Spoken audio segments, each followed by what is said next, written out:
quite a lot of initiatives, quite a lot of new ideas. Tell us a little bit about those. Well, I'm excited, and I need to start by saying that what makes what we want to do possible is that the Minister of Finance in this budget has given us a fantastic increase.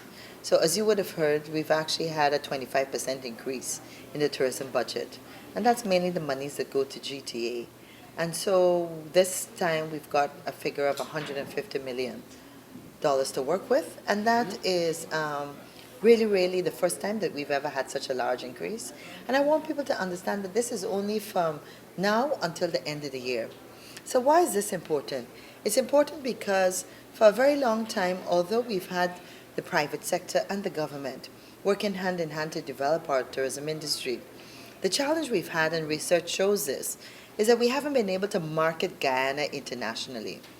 And most people will know that if you say to someone, I come from Guyana, and this is a foreigner, let's say maybe someone from Europe or some smaller state in the US, they would say Guyana, or they would probably say Ghana.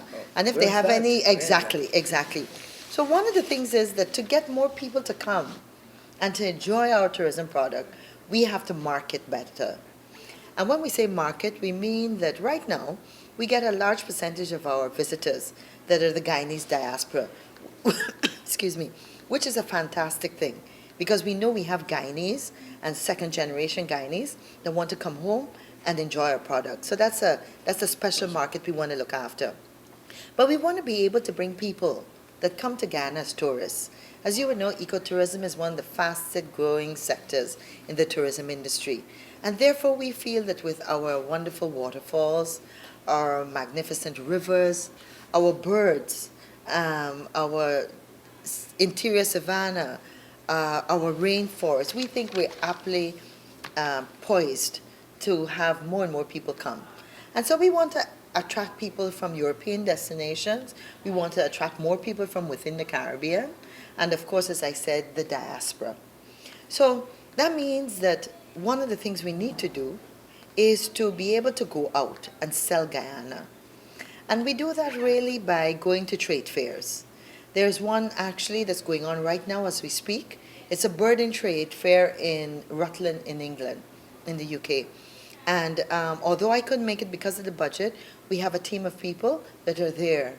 And so at that trade fair, imagine you would have all the tour companies, the big European tour companies, that are actually looking for destinations that they could sell to a potential tourism market. So they come and they see Guyana, they see our booth, they see all our material, and we have business-to-business meetings with them so that we can discuss with them how many tourists from, let's say, whatever part of Europe you're selling, you can bring to Guyana. We have one-on-one discussions that tell them about our facilities, our support services, our resorts, our hotels, and that way those companies are able to do packages. We also, so that's how it works in terms of getting people to come to our country. So one of the first things we've done in terms of achievements in the very short time that we've been there, the first thing we did is that we established the Ministry of Tourism as a standalone ministry. The second thing we did is that we had to find a home for the ministry. And I'm excited to say that we found a home in Camp Street, in Cold Grain House, which is, to me, gives you a sense of who we are and our tourism product. It's a beautiful, elegant wooden building that's just perfect for showcasing tourism. So as I said, we now are working on the marketing. We've upped our attendance at the trade fairs that we want to go to. Because imagine, we can't sell Guyana sitting here in Guyana speaking to Guyanese or visitors to Guyana. And that's why there's specific markets that we're going out to. I mentioned the UK market for birding. And then, of course, we are going back to London. Another team is going to go to London in November, when hosted in London is the very largest travel show that takes place in the world. And that's called World Travel Market.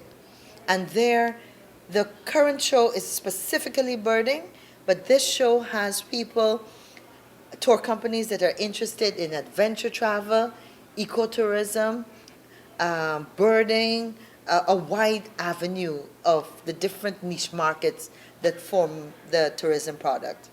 So we've upped the attendance. There are more trade fairs we want to go to.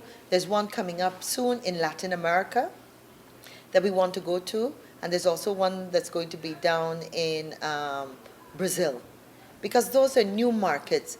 We have close relations with the Caribbean, but we want to be able to go down south and take advantage of that.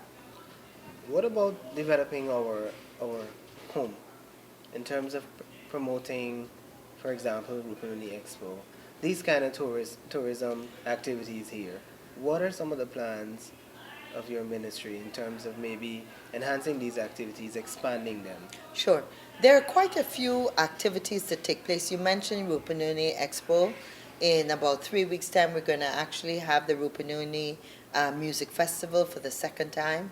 There are in different parts of the country. In November, we have Tourism Awareness Month.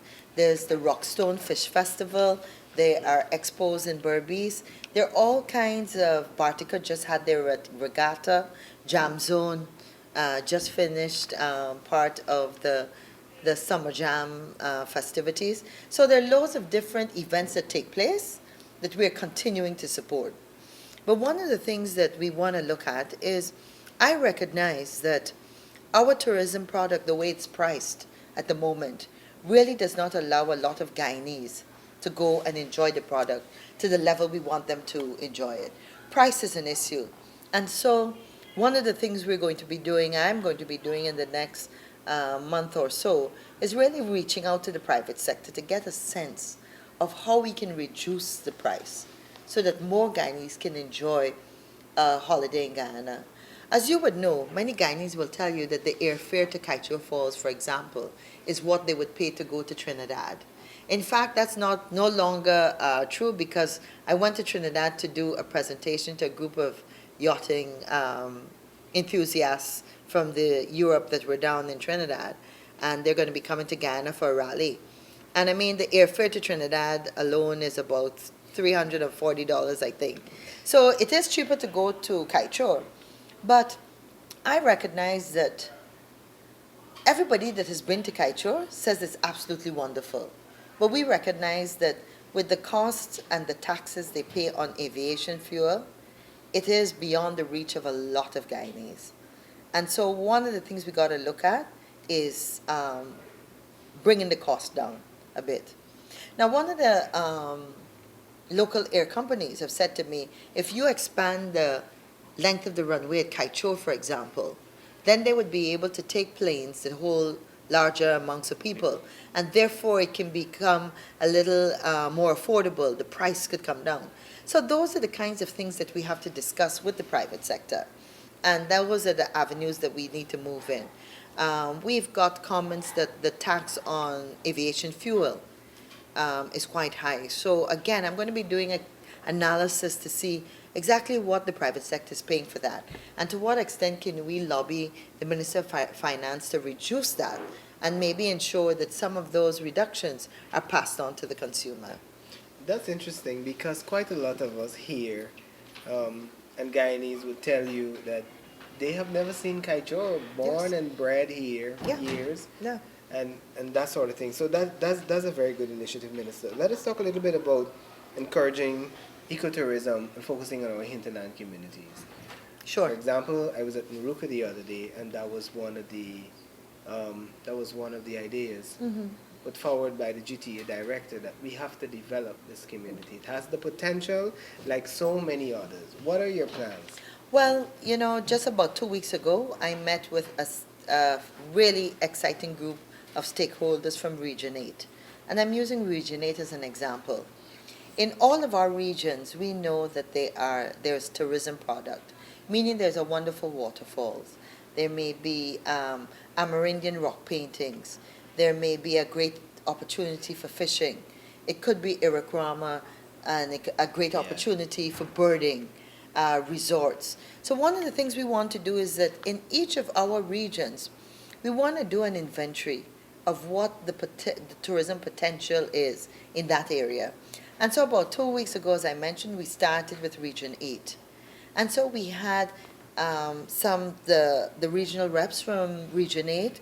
We had private sector people that have airline services to Region 8. We had Annette Arjun, for example, Arjun Martins, who was also there. So we had a good group of people who were there discussing what the potential is and identifying individuals that might either have a guest house, a tourism product, a tour guide, and what we're looking at is how can we help these people to develop. If you already are running a tour and we want you to take it to the next level, what training could we give you? If you are a guest house and you have maybe one extra room, what is it that we can do to help you to maybe add four more rooms on, Right. and consider providing a service to a potential tourist? And we recognize in every single one of our regions, some regions have a bigger area and potential than others, but we want to use that as the community tourism model we've done very successfully at Surama, where Yes. people in the community are providing the service. For somebody that's living overseas that wants to come to Guyana, they want to come to Guyana, and if they're going into the Rupununi, they want to be able to live with an indigenous family. They want to be able to see and eat their food and enjoy their culture.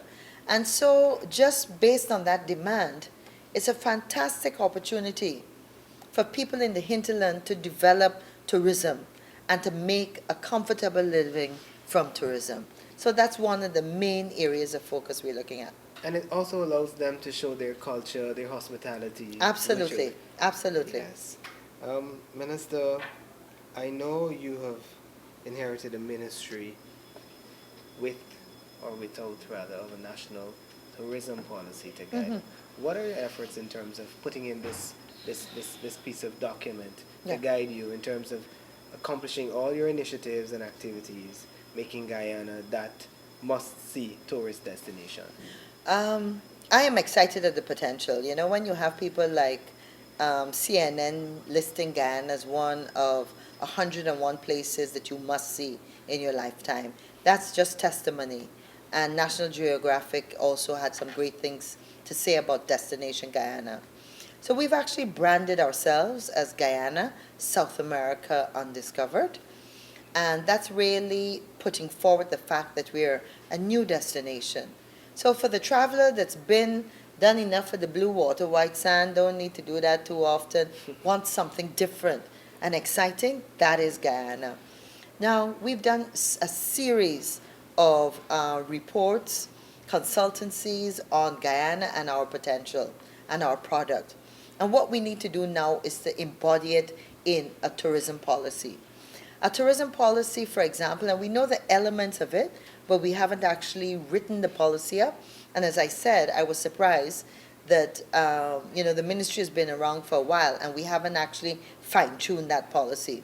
So that policy more or less acknowledges that we have opportunities in the South. That although that being an English-speaking country is a fantastic plus. And so what we're looking to is the policy will define our niche markets. And some of the niche markets we're talking about, I mentioned birding, adventure tourism, whitewater rafting, rivers, we've mentioned sports fishing. We've also, I'd like to mention motor racing, sporting tourism itself. We have large amounts of people that come for cricket traditionally. We have a great reputation in that area. And then people also come for motor racing, for example. And so there are lovely exchanges already within the Caribbean. Domino groups that come, football groups that come, rugby groups that come, squash groups that come. So when you think about it, these are all different markets that we can target. The ecotourism, and by ecotourism I mean a focus on our flora, our fauna, having guides that can train you to look at the biodiversity of an area. And of course, as you know, our low carbon strategy fits into that. I have been disappointed in this budget presentation so far, that so much of the emphasis seems to be on saying, oh, well, y'all didn't really do anything. You're picking up from where the last government left off. But I want to say that, I think that the fact that we have looked at what has been done, and the private sector, I was in the private sector before.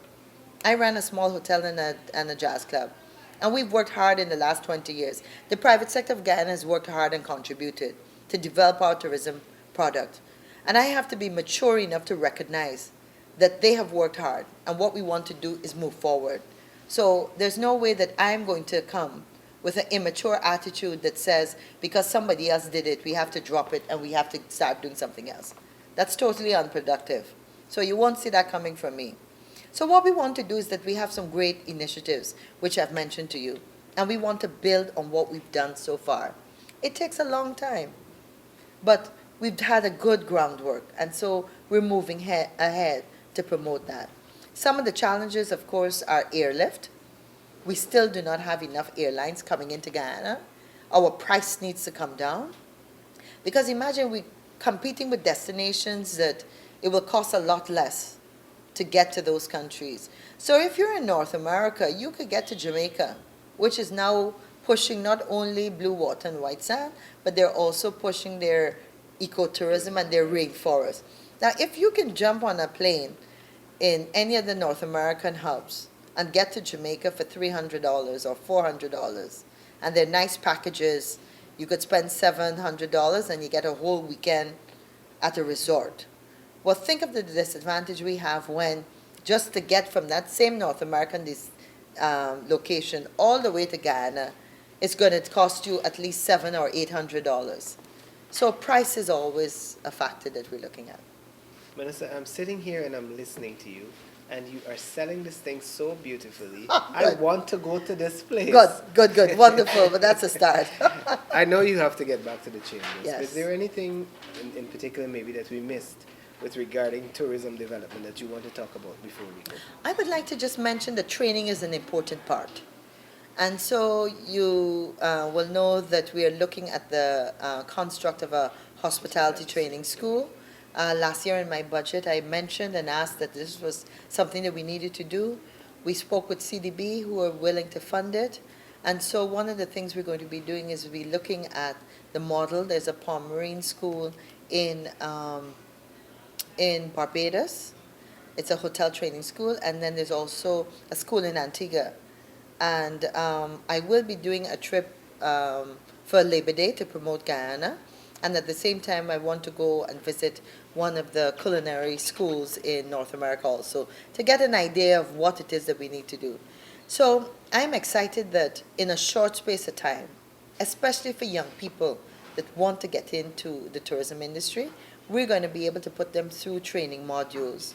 And I would say that if a person goes through a series of modules, in a year, we can train someone to be a good employee within the hotel training sector. Thank you, Minister, and good luck. Thank you so very much. Thank you.